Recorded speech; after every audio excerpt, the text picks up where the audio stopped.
நான் என் பிள்ளைக்காக இதை செஞ்சேன், எனக்கு ரொம்ப மனநிறைவு தருது அப்படின்னு அதை சொல்லுவீங்க. என்னோட குழந்தை வந்து பார்த்தீங்கன்னா 8 இயர்ஸ் கழிச்சு வந்து பிறந்திருக்காங்க சார். அதனால நாங்கள் வந்து இப்போ பார்த்தீங்கன்னா ஸ்மார்ட் டிவி நான் வாங்கவே கூடாது அப்படின்ற இதில் தான் இருந்தோம். பார்த்தீங்கன்னா ஸ்மார்ட் டிவி வந்து நாங்கள் இப்போ வாங்கியிருக்கோம். ரைம்ஸ் பார்க்கணும் அப்படின்றதுக்காக 50,000 போட்டு வாங்கியிருக்கோம். இப்போ அவங்க ரைம்ஸ் பார்க்கணுங்கிறக்காக தான் அந்த டிவியே டிவியே வாங்கினேன். ஆமாம், அதுக்கு முன்னாடி நான் டிவியே பார்க்கவும் மாட்டேன் நான். ஸோ இப்போலேருந்தே அவளுக்கு வந்து நாலேஜ் ஏதாவது நம்ம ரைம்ஸ் சொல்லி கொடுக்கணுன்றதுக்காக டிவி வாங்கியிருக்கேன் சார். இந்த டிவி பார்க்குறப்ப கண்ணு கெட்டு போயிருன்னு சொல்லி அந்த டிவியை போடக்கூடாது அப்படின்றாங்க. யாரு? Obviously my wife. ரைம்ஸ் எப்படி கேட்குறது? காதில் தான். ஆமாம் சார். ஆமாம் சார். ஆமாம் சார். இப்போ டிவி வந்து மகளுக்காக தான் வாங்குனீங்க. ஆமாம் சார். இப்போ மக பார்க்காம இருக்கா டிவியை?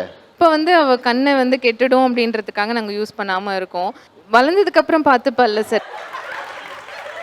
இன்றைய பிள்ளை வளர்ப்புல எதெல்லாம் கிறுக்குத்தனம் நினைக்கிறீங்க? நம்மகிட்ட காசு இருக்குன்னு வாங்கி கொடுத்துட்றாங்க. அது வந்து பிள்ளைக்கு வந்து ஒரு பிடிவாத குணத்தை உண்டு பண்ணும். அப்போ வந்து எது கேட்டாலும் வாங்கி கொடுக்கலன்னா அது அழுவோம், அடம் பண்ணும், அப்புறம் அது அடிப்போம். அது ஒரு அன்னெசரியாக வந்து ஒரு இதாகும். இதே பிள்ளை வந்து நாளைக்கு கல்யாண வயசு வரும்போது எனக்கு இந்த பொண்ணு தான் வேணும்னா பண்ணி கொடுத்துருவாங்களா? பண்ண மாட்டாங்க. நீங்க சொன்னது உங்க பொண்ணுக்கு தானே அந்த கருத்து?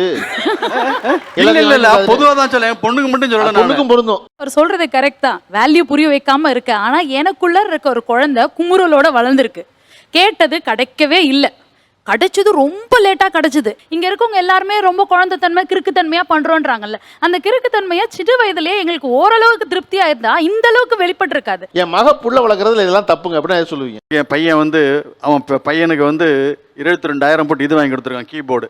அது மூலையில தூங்குது. கீபோர்டு வாசிப்பாங்க எடுத்தாக்கா டெய்லி காலேஜ். அதாவது 2 மாசமா தூங்குது. அதே மாதிரி பொண்ணுங்களுக்கு என்ன பண்றாங்கன்னா கேட்டதை வாங்கி கொடுத்துட்றாங்க. கொஞ்ச நாள் வேணா தூக்கி போட்டுறாங்க. அதுக்கப்புறம் அது வந்து அவ்வளவு காசு போட்டு வேஸ்ட் ஆயிடுது. என் அப்பா இப்படி எல்லாம் வளர்த்தாரு, இந்த மாதிரி நான் என் பிள்ளைய வளர்க்க மாட்டேன் அப்படின்னு கம்பேர் பண்ண சொல்லுவீங்க. எனக்கு சின்ன வயசுல டாய்ஸ் கிடைக்கல. வளர்ந்த பிறகு அவன் கேட்கிற டாய்ஸ் வரம்பு மீறி வாங்கி தரக்கூடாது, பட் ஆனா வாங்கி தரணும் அப்படின்ற எண்ணம் இருக்கு. ஏன்னா அந்த குமுறல் அவன் கிட்ட இருந்து அடுத்த ஜெனரேஷன் பாஸ் ஆக கூடாது. ஓரளவுக்காக அந்த மனசு திருப்தி படணும். எனக்கு இருக்க குழந்தைத்தன்மை இவர் சின்ன சின்ன விஷயங்கள்ல கிடைக்கல, பெரிய பெரிய விஷயங்கள்ல எதுலையுமே கிடைக்காம இருக்கிற அந்த குமுறல் என் குழந்தைய பார்க்கும்போது அவனுக்கு வரக்கூடாதுன்னு நினைக்கும் போது வேல்யூ இல்லைன்னு தெரிஞ்சாலும் நான் கொடுக்குறேன். வேல்யூ இல்ல தெரிஞ்சாலும் கொடுக்குறேன். ஏன் மகன் ஒழுங்கா புள்ள வளர்க்கல நீங்க சொல்றீங்க? இதுல வந்து அப்பா ஒழுங்கா புள்ள வளர்க்கலன்னு மகன் சொல்லுது.